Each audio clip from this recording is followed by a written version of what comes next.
We have an obligation to every last victim of this illegal aggression because all of this carnage has been done in our name. Since World War II, 90% of the casualties of war are unarmed civilians, a third of them children.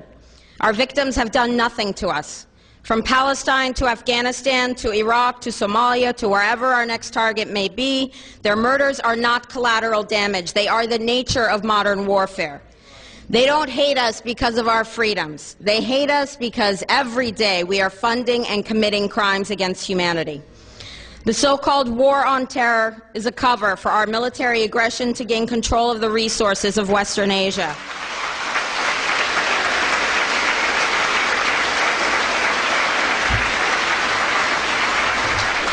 This is sending the poor of this country to kill the poor of those Muslim countries. This is trading blood for oil. This is genocide. And to most of the world, we are the terrorists.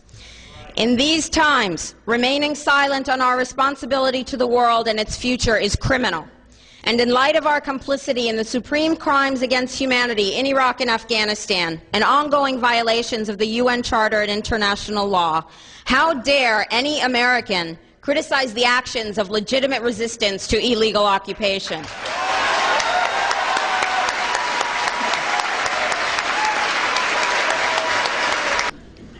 How dare we condemn anyone else as violent? Our so-called enemies in Afghanistan, Iraq, Palestine, our other colonies around the world, and our inner cities here at home are struggling against the oppressive hand of empire, demanding respect for their humanity. They are labeled insurgents or terrorists for resisting rape and pillage by the white establishment, but they are our brothers and sisters in the struggle for justice. The civilians at the other end of our weapons don't have a choice, but American soldiers have choices. And while there may have been some doubt 5 years ago, today we know the truth.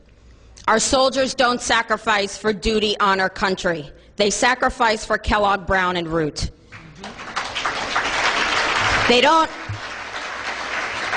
They don't fight for America, they fight for their lives and their buddies beside them because we put them in a war zone.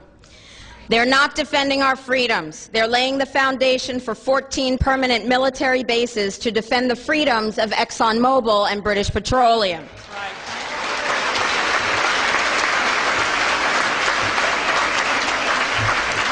They're not establishing democracy. They're establishing the basis for an economic occupation to continue after the military occupation has ended.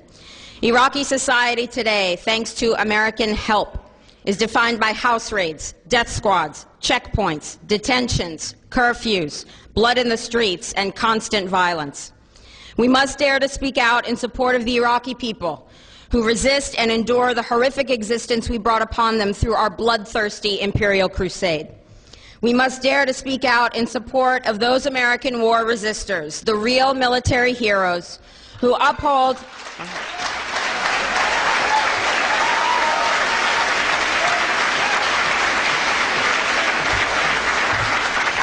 the real military heroes who uphold their oath to defend the Constitution of the United States against all enemies, foreign and domestic, including those terrorist cells in Washington, D.C., more commonly known as the legislative, executive, and judicial branches.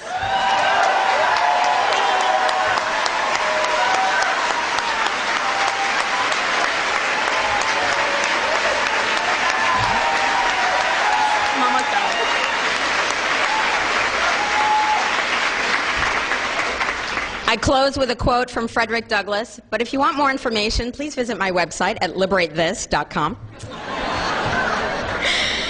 Frederick Douglass said, "Those who profess to favor freedom and yet depreciate agitation are people who want crops without plowing the ground. They want rain without thunder and lightning. They want the ocean without the roar of its many waters. The struggle may be a moral one, or it may be a physical one, or it may be both, but it must be a struggle. Power concedes nothing without a demand. It never has, and it never will." Okay. Oh. Every one of us must keep demanding, keep fighting, keep thundering, keep plowing, keep speaking, keep struggling until justice is served. No justice, no peace. Thank you very much.